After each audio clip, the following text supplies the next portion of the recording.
He is more than you could ever need. He's more than the eye could see.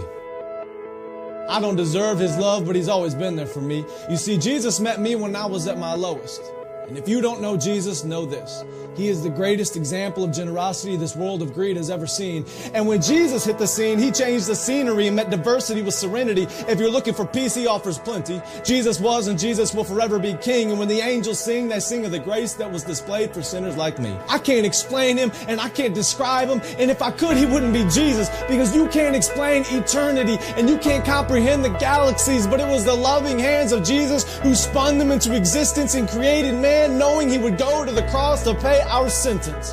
There was a certificate of judgment with a period after the sentence, and we were sentenced to death long before He said it is finished. He is a father to the orphan, a shelter for the homeless, a hiding place for the abused, and an anchor for our storms. He stormed the gates of hell and came out on top, and the power of His gospel cannot be stopped, even when the world tries.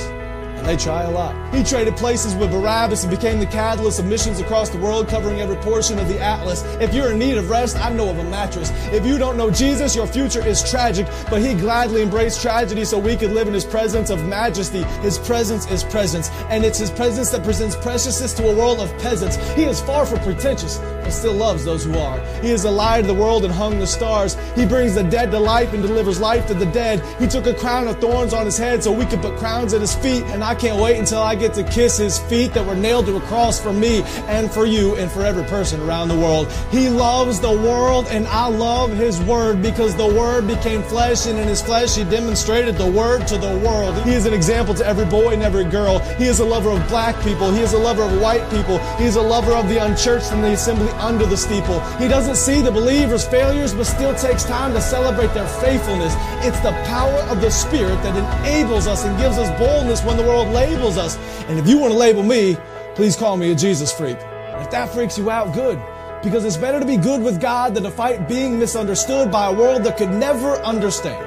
So let it be understood that I don't worship man, we worship Jesus. And although He doesn't need us, He still sees us and pleads with us to run to the cross where He bled for us. His heart bleeds for us, His heart grieves for us, but still graciously grants us a pardon for our treason in a season where the world tries to explain away the work of the Spirit with human reasoning. There is a reason they can't. Because the Spirit is like the wind, and the wind cannot be seen. But loved is the one who believes without seeing the unseen. I'm telling you today that Jesus is something. He's something more.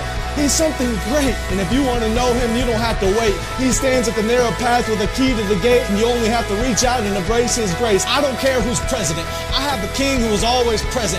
I don't care who holds musical celebrity. The voice of the Lord will always be the sweetest melody. I don't care who owns the riches of the globe. My Jesus holds more wealth than one ruby on His robe.